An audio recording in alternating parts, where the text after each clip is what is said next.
Hello there, I'm Jimmy Vegas, and I've been playing survival horror games for 30 years. Yep, that's right.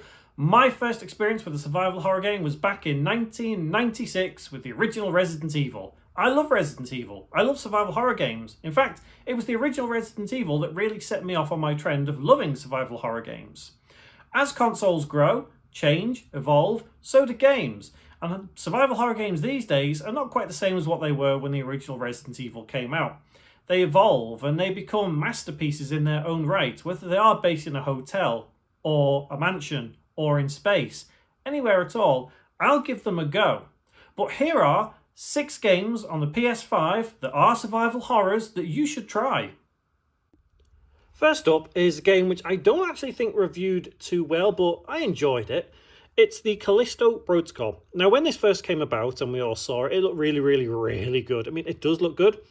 It's a little bit clunky in terms of gameplay, but I enjoyed it. It's creepy, it's mysterious, it is a challenge at some points. It is good fun, at least for a survival horror, obviously set in space, and you know there is an interesting-ish story behind it. But overall, I'd say it's not one of the better survival horror games on PS5, but I would say it's definitely one worth playing. Next is still staying in the kind of space theme, and that is Scars Above. Now, this one I would say is much lesser known than the Callisto Protocol, and it is better. It doesn't look as good, unfortunately. It's easy to platinum as well, so if you are a platinum hunter and you love survival horror games, Scars Above is probably worth picking up. You play as this lady here, and you work your way through alien planets, alien worlds, and yeah, Again, it's a survival horror game. Its story's not exactly brilliant, but I enjoyed it. The next one I really enjoyed. It's a bit more difficult, but it is Tormented Souls. And the reason I absolutely loved this one is simply because it is very reminiscent of old school Resident Evil. I don't know whether you can see there on the back. I'll throw some gameplay on screen now. But overall, it's really good.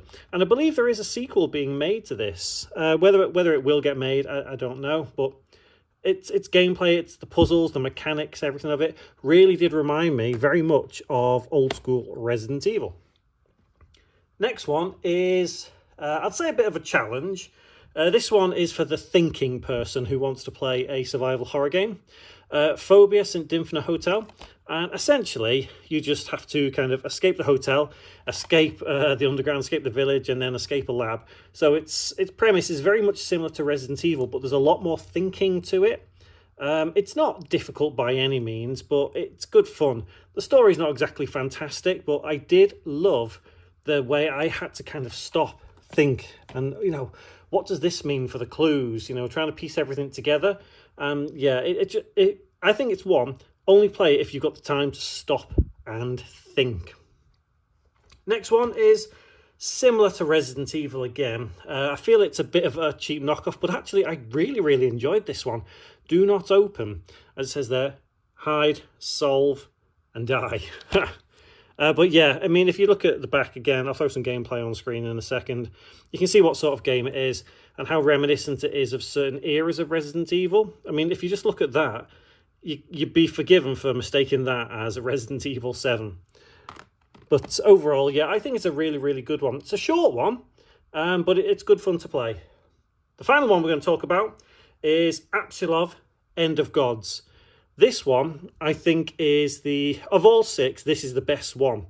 And what I do love about this one, if I turn it around, is there is actually a really good story to it. But once again, this one is kind of set or based around aliens and spaceships and all that kind of stuff. But you wouldn't, if you play through it, you kind of forget that you're within this environment. It is a little bit Bioshocky, which kind of adds a lot to it, because I am a massive fan of Bioshock.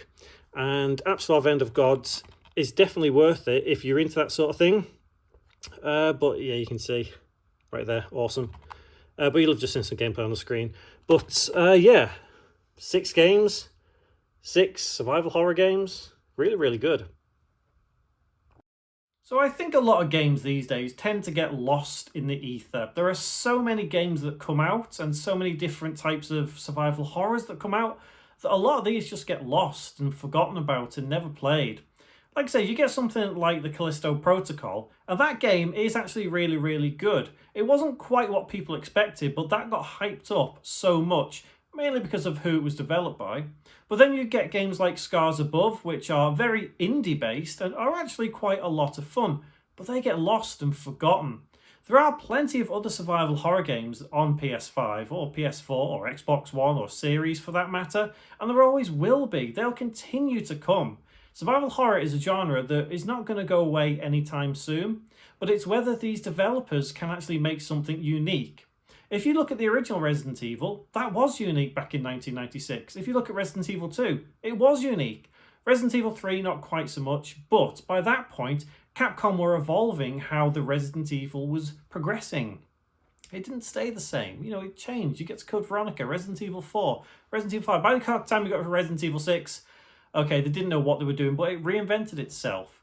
And that is how Resident Evil has managed to survive all this time. Whereas something like Scars Above will very unlikely never get a sequel. It's not going to happen. Something like Tormented Souls, as I mentioned, does have a sequel coming, but if it's more of the same, is it going to be as fun? Will it just have that impression of, oh, well, I've already played this, do I need to play it again? I'll pick it up either way. I enjoyed Tormented Souls because it did give that original Resident Evil vibe. So what is to do with all these survival horror games? Is that the way you go? A few of those were set in space. Is that the way to go? No, probably not. But one thing is for sure, Resident Evil tends to set the trend for a lot of survival horror games.